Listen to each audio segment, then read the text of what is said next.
तो कल मैंने आपसे क्वेश्चन पूछा था कि when do we celebrate World Meteorological Day, and the answer is 23 March.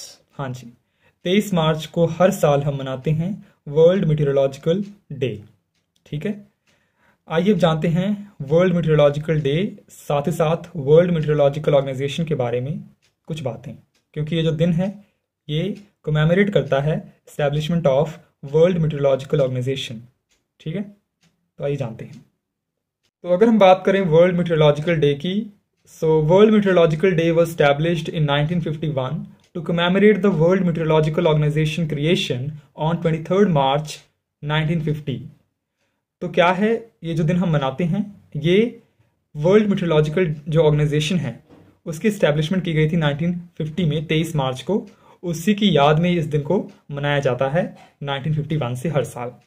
This organisation announces a slogan for World Meteorological Day every year and this day is celebrated in all member countries.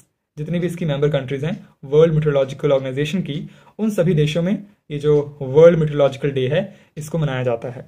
ठीक है, और हर साल कोई ना कोई एक theme होती है इस दिन को मनाने के लिए। जो इस साल 2023 में ये दिन मनाया गया उसकी थीम थी the future of weather, climate and water across generations. अब आइए बात करते हैं वर्ल्ड मीटेरोलॉजिकल ऑर्गेनाइजेशन के बारे में। So it is a specialised agency of the United Nations. जो यूनाइटेड नेशंस ऑर्गेनाइजेशन है उसकी ये एक स्पेशल एजेंसी है। Also it is the UN system's authoritative voice on the state and behaviour of the earth's atmosphere, its interaction with the oceans, the climate it produces, and the resulting distribution of water resources। तो world Meteorological organisation जो है ये UN के एक authoritative voice की तरह काम करती है, जो ये बताती है कि हमारे एटमॉस्फेयर के अंदर क्या चेंजेस आ रहे हैं, साथ ही साथ हमारी जो ओशंस हैं उनमें क्या परिवर्तन हो रहा है। इन सब में परिवर्तन होने के साथ साथ जो क्लाइमेट है वो कैसे प्रभावित हो रहा है, और क्लाइमेट के प्रभावित होने से जो हमारे वाटर रिसोर्सेज हैं वो कैसे अफेक्ट हो रहे हैं। ठीक है, तो इन सब चीज़ों को ये बताता है। It originated from the International Meteorological Organisation which was founded in 1873। इसका जो जेनेसिस है इस ऑर्गेनाइजेशन का, ये इंटरनेशनल मीटेरोलॉजिकल ऑर्गेनाइजेशन के साथ लिंक्ड है, जिसकी की फॉर्मेशन हुई थी 1873 के अंदर। ठीक है, इससे पहले वर्ल्ड मीटेरोलॉजिकल ऑर्गेनाइजेशन से पहले ये जो इंटरनेशनल मीटेरोलॉजिकल ऑर्गेनाइजेशन है ये हुआ करती थी। ठीक है, established in 1950, World Meteorological Organization became a specialized agency of the UN for meteorology, weather and climate, operational hydrology and related geophysical sciences। तो वर्ल्ड मीटेरोलॉजिकल ऑर्गेनाइजेशन की जब 1950 में इस्टेब्लिशमेंट हुई थी और जब ये यूएन का एक पार्ट बनी थी, तभी से ये जो मीटेरोलॉजी के क्षेत्र में, मतलब वेदर और क्लाइमेट के क्षेत्र में, साथ ही साथ हाइड्रोलॉजी के क्षेत्र में, मतलब जो अर्थ पे जितना भी वाटर अवेलेबल है वो कैसे अफेक्ट हो रहा है उसके क्षेत्र में, साथ ही साथ जो और भी जियोफिजिकल फिनोमेनास हो रहे हैं हमारे अर्थ के ऊपर, उससे इसका रिलेशन है, उन सबको ये टारगेट करती है अपनी स्टडी में।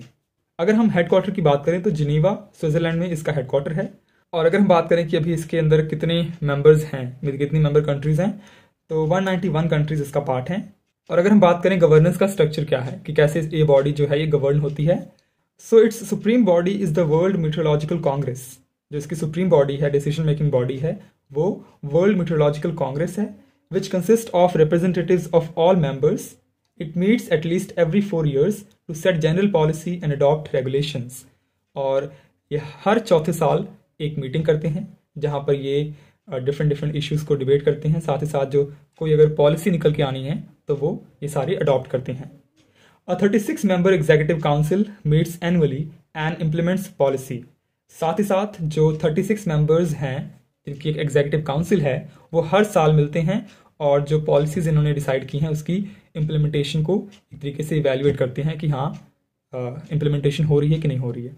The secretariat headed by a secretary general appointed by the congress for a 4-year term serves as the administrative centre of the organisation. इनका एक सेक्रेटेरिएट जो है वहाँ पे एक सेक्रेटरी जनरल अपॉइंटेड होते हैं जो कि कांग्रेस द्वारा नियुक्त होते हैं। वो 4 साल के लिए होते हैं और इसकी सारी वर्किंग को एक तरीके से वो कोऑर्डिनेट करते हैं। तो ये थी कुछ इन्फॉर्मेशन आपके लिए इस क्वेश्चन के रिगार्डिंग। मिलते हैं आपको कल अगली वीडियो में अगले क्वेश्चन के साथ। बाय।